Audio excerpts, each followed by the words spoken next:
जय हिंद दोस्तों, स्वागत है आप सभी का इस हमारे YouTube channel Om Prakash study centre पर। दोस्तों मैं हूं प्रकाश और जो संडे को टेस्ट हुआ था हम लोग उसका आंसर की देखने वाले हैं। तो जितने मेरे छोटे प्यारे बच्चे होंगे आप लोग आंसर की मिला लीजिए। दोस्तों पहला क्वेश्चन है, पानीपत का प्रथम जो है युद्ध कब हुआ था। दोस्तों आप सबको पता होगा कि पानीपत का जो प्रथम युद्ध है वो कब हुआ था, 1526 में हुआ था। किसके किसके बीच में? बाबर और इब्राहिम लोदी के बीच में हुआ था। ठीक है, और इसमें बाबर क्या हुआ था, बाबर जीत गया था दोस्तों। और बाबर जीत के क्या किया, दिल्ली पे कब्जा कर लिया था। कहाँ दोस्तों? दिल्ली।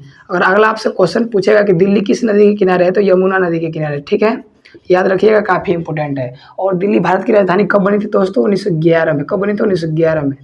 और जॉर्ज पंचम आए थे, आप लोग को पता होगा। ठीक है, याद रखिएगा, काफी इंपोर्टेंट है दोस्तों। अगले प्रश्न की ओर बढ़ते हैं। अगला प्रश्न है, उपनिषदों की कुल संख्या कितनी है? तो दोस्तों उपनिषदों के बारे में बात करी जाए तो इनकी जो कुल संख्या है कितना है? 108 है।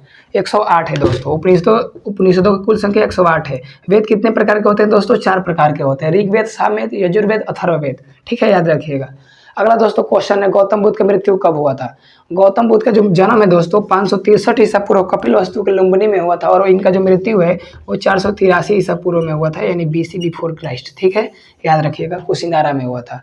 चौथा क्वेश्चन है दोस्तों, अंकोरवाट का प्रसिद्ध मंदिर किस देश में स्थित है? तो दोस्तों कंबोडिया में स्थित है। कहाँ दोस्तों? कंबोडिया में। और इसका जो निर्माण है राजा सूर्यवर्मन द्वितीय करवाया था। काफी इंपोर्टेंट है, याद रखिएगा।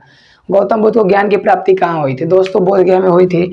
और सारनाथ में ये प्रथम उपदेश दिए थे। सारनाथ में दोस्तों प्रथम उपदेश दिए थे गौतम बुद्ध जी। और इनका जो बोधगया में ज्ञान की प्राप्ति हुई थी। ठीक है, अगला, ब्रह्म समाज के संस्थापक कौन थे? 6 नंबर क्वेश्चन है दोस्तों। इसके जो है राजा राम मोहन राय जी है। राजा राम मोहन राय दोस्तों, काफी इंपोर्टेंट है। कब किए थे दोस्तों?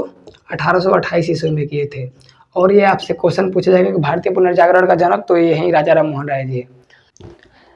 अगला क्वेश्चन है दोस्तों, नील दर्पण के लेखक कौन है? तो दीनबंधु मित्र हैं, यानी ऑप्शन नंबर जो है वो बी राइट आंसर होगा, दीनबंधु मित्र। ठीक है, काफी इंपोर्टेंट है, याद रखिएगा। अगला क्वेश्चन है, दयानंद सरस्वती का पैतृक नाम क्या था? दोस्तों बचपन का नाम क्या था? तो मूल शंकर, यानी ऑप्शन नंबर क्या होगा? बी राइट आंसर होगा 8 नंबर क्वेश्चन का। अगला क्वेश्चन है 9 नंबर क्वेश्चन, भूदान आंदोलन के संस्थापक कौन थे दोस्तों? या कौन शुरू किए थे? विनोबा भावे शुरू किए थे। विनोबा भावे, यानी option number C right answer होगा।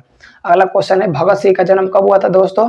तो 1907 में हुआ था। और इनका मृत्यु जो है 23 मार्च 1931 को भगत सिंह, राजगुरु और सुखदेव जी को लाहौर में फांसी दी गई थी, आप लोग को पता होगा। ठीक है, यानी option number B right answer होगा दोस्तों। अगला प्रश्न है, किस नदी को बंगाल का शोक कहते हैं? दोस्तों आप लोग को पता होगा कि जो कोसी नदी है उसे हम लोग बिहार का शोक कहते हैं। और जो दामोदर नदी है दोस्तों उसको हम लोग कहाँ? बंगाल का शोक कहते हैं। ठीक है, याद रखिएगा। तो दोस्तों पश्चिम बंगाल की राजधानी कहाँ है दोस्तों? कोलकाता। कोलकाता किस नदी के किनारे है? हुगली। अगला क्वेश्चन है, क्षेत्रफल की दृष्टि से दुनिया का सबसे बड़ा देश कौन सा है दोस्तों? रूस है। रूस की राजधानी कहाँ है दोस्तों? मास्को। याद रखिएगा। अगला क्वेश्चन है, भौगोलिक क्षेत्रफल के हिसाब से दुनिया का सबसे छोटा देश कौन सा है दोस्तों? तो वेटिकन सिटी है। कौन सा है दोस्तों? Vatican city. याद रखिएगा, ऑप्शन नंबर बी। अगला, किस ग्रह को पीला ग्रह कहा जाता है दोस्तों? पीला ग्रह बात करी जाए दोस्तों, काफी इंपोर्टेंट, आपसे पूछा जाएगा कि नीला ग्रह किसे कहते हैं? पृथ्वी को। पीला ग्रह दोस्तों शुक्र को कहते हैं, यानी option number D right answer होगा। सौरमंडल का हरा ग्रह कौन सा है दोस्तों? हरा ग्रह पूछ रहे तो अरुण है। कौन सा है? अरुण है, यानी option number C right answer होगा। ठीक है, और पृथ्वी नीला ग्रह। अगला, मछली के समूह को दोस्तों हम लोग क्या बोलते हैं? तो अस्कूल बोलते हैं। मछली के समूह को हम लोग क्या बोलते हैं? अस्कूल बोलते हैं। अगला दोस्तों क्वेश्चन है, भारत में सर्वाधिक वर्षा कहाँ, कौन सा स्थान पे होता है? दोस्तों मानसीराम में होता है, मेघालय में। दोस्तों एक और क्वेश्चन है, गारो खासी जयंतिया जनजाति किस राज्य में निवास करती है? मेघालय में।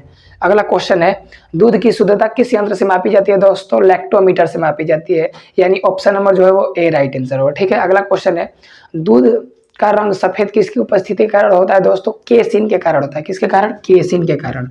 और पीला किसके कारण होता है दोस्तों? कैरोटीन के कारण। याद रखिएगा, कैरोटीन। ठीक है मेरे प्यारे दोस्त, याद रखिएगा। अगला, गाय के दूध का पीला रंग, तो अभी जस्ट बोले कैरोटीन के कारण, यानी option number C right answer होगा। मधुमक्खी पालन क्या कहलाता है? तो मधुमक्खी पालन जो है दोस्तों वो एपी कल्चर कहलाता है। देखिए सेरिकल्चर ऑप्शन नंबर ए में दिया है, रेशम कीट पालन को बोलते हैं। पीसी कल्चर मछली पालन को कहते हैं। और एपी कल्चर मधुमक्खी पालन को कहते हैं। अगला दोस्तों क्वेश्चन है, शरीर में विटामिन डी की कमी से कौन सा रोग होता है दोस्तों? देखिए विटामिन जो है, विटामिन की खोज फंक महोदय किए थे। और विटामिन ए की कमी से रतौंधी होता है। और विटामिन बी की कमी से बेरी होता है। और घेंघा रोग जो है आयोडीन की कमी से होता है दोस्तों।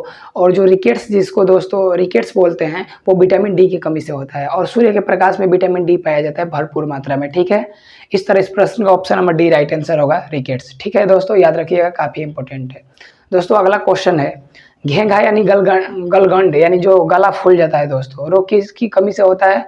तो दोस्तों आयोडीन की कमी से घेंघा रोग होता है, यानी option number B right answer होगा। विश्व पर्यावरण दिवस कब मनाया जाता है दोस्तों? आप सबको पता होगा मेरे प्यारे दोस्तों कि 5 जून को विश्व पर्यावरण दिवस मनाया जाता है। अगला क्वेश्चन है, विश्व का सबसे बड़ा फूल कौन सा है? बड़ा फूल पूछ रहा है दोस्तों, रेफ्लेसिया है। कौन सा है दोस्तों? रेफ्लेसिया। अगला question option number A right answer होगा। मानव शरीर की सबसे छोटी अस्थि का नाम क्या है? स्टेपीज है दोस्तों। और बड़ी हड्डी का नाम क्या है? फीमर। पृथ्वी पर कितना प्रतिशत जल है दोस्तों? 71% जल है और 29% स्थल है। Option number A right answer होगा। भारत में प्रथम अखबार कौन सा प्रकाशित हुआ? दोस्तों आप लोग को पता होगा कि बंगाल गजट हुआ था, यानी option number B right answer होगा। अगला क्वेश्चन है, भारत का सबसे दक्षिणी बिंदु कौन सा है? दोस्तों दक्षिणी पूछ रहा है तो पूर्वी कौन सा है? किबुथु है। पश्चिमी कौन सा है दोस्तों? तो गुहारमोती है। उत्तरी कौन सा है? इंदिरा कॉल है। दक्षिण कौन सा है? इंदिरा पॉइंट है, यानी option number C right answer होगा। कर्क रेखा भारत के कितने राज्यों से होकर गुजरती है दोस्तों? 8 राज्यों से होकर गुजरती है, याद रखिएगा। गंगा नदी कहाँ से निकलती है दोस्तों? गंगोत्री ग्लेशियर से निकलती है और गंगा नदी की जो कुल लंबाई है 2525 किलोमीटर, ठीक है, 2525 किलोमीटर, याद रखिएगा। एलिफेंट जलप्रपात किस राज्य में स्थित है दोस्तों? मेघालय राज्य में स्थित है, यानी option number D right answer होगा। रूस की मुद्रा का नाम क्या है दोस्तों? रूबल है, यानी option number D right answer होगा। ठीक है मेरे प्यारे दोस्त। अगला क्वेश्चन है, गंगा और ब्रह्मपुत्र नदियों के ताजे पानी में डॉल्फिन की एक नई प्रजाति पाई जाती है दोस्तों। इसको हम लोग स्थानीय नाम क्या है दोस्तों? सूसू नाम है। क्या नाम है? सूसू नाम है, याद रखिएगा, काफी इंपोर्टेंट है। ठीक है। अगला क्वेश्चन, रामलला की मूर्ति का वास्तुकार कौन था दोस्तों? तो अरुण योगीराज, यानी ऑप्शन नंबर जो है डी राइट आंसर होगा। अगला क्वेश्चन है, गंगा डॉल्फिन को भारत का राष्ट्रीय जलीय जीव घोषित कब किया गया था दोस्तों? 2009 ईस्वी में किया गया था, यानी option number D right answer होगा। अगला, गंगा नदी को कब राष्ट्रीय नदी घोषित किया गया था दोस्तों? तो 4 नवंबर 2008 ईस्वी को किया गया था, और ए और बी दोनों सही है आंसर। अगला, किस जीव को किसान का मित्र या प्राकृतिक हलवाहा के रूप में जाना जाता है दोस्तों? तो केचुआ को किसान का मित्र कहा जाता है। और वर्मी कल्चर कौन सा कल्चर और वर्मी कल्चर का संबंध किससे दोस्तों? केचुआ पालन से, ठीक है। केचुआ को किसान का मित्र कहते हैं। मछली जो है किससे सांस लेती है दोस्तों? गलफड़ा या गिल्स के माध्यम से सांस लेती है। अगला क्वेश्चन, भारत में पहली ट्रेन कब चली थी दोस्तों? कब चली थी दोस्त? तो 16 अप्रैल 1853 को चली थी। अगला, पृथ्वी का एक प्राकृतिक उपग्रह कौन सा है दोस्तों? तो चंद्रमा है। क्या है? Option number D right answer होगा। 42 नंबर क्वेश्चन है, हम फेफड़ों की मदद से दोस्तों सांस लेते हैं, यानी ऑप्शन नंबर जो है बी राइट आंसर होगा। देखिए अगला क्वेश्चन, जो जानवर केवल पौधे खाते हैं उन्हें क्या कहा जाता है दोस्तों? तो उन्हें शाकाहारी कहा जाता है, यानी option number A right answer होगा। अगला क्वेश्चन, सूर्य के सबसे निकट का ग्रह कौन सा है दोस्तों? तो बुध है। बुध, शुक्र, पृथ्वी, मंगल, बृहस्पति, शनि, वरुण, ये दोस्तों ग्रहों का क्रम है। अगला, प्रत्येक क्रिया के लिए समान और विपरीत प्रक्रिया होती है न्यूटन के किस गति नियम के कारण दोस्तों? तो तीसरा गति नियम के कारण। आप लोग को मेरे प्यारे दोस्त पता होगा कि न्यूटन के किन 3 गति नियम है। पहला जड़त्व का नियम, दूसरा संवेग का नियम, और तीसरा क्रिया प्रतिक्रिया यानी एक्शन रिएक्शन। और दोस्तों चलना न्यूटन के किस गति नियम के कारण संभव है? तो न्यूटन के तीसरा गति नियम। नाव से कूदना न्यूटन के किस गति नियम के कारण है दोस्तों संभव? तो तीसरा गति नियम के कारण संभव है। कुआं से पानी खींचना न्यूटन के तीसरे गति नियम के उदाहरण है। तो दोस्तों ये थे वीडियो कैसा लगा जरूर कमेंट बॉक्स में बताइए और अपना आंसर जरूर कमेंट बॉक्स में शेयर करिए। बहुत बहुत धन्यवाद।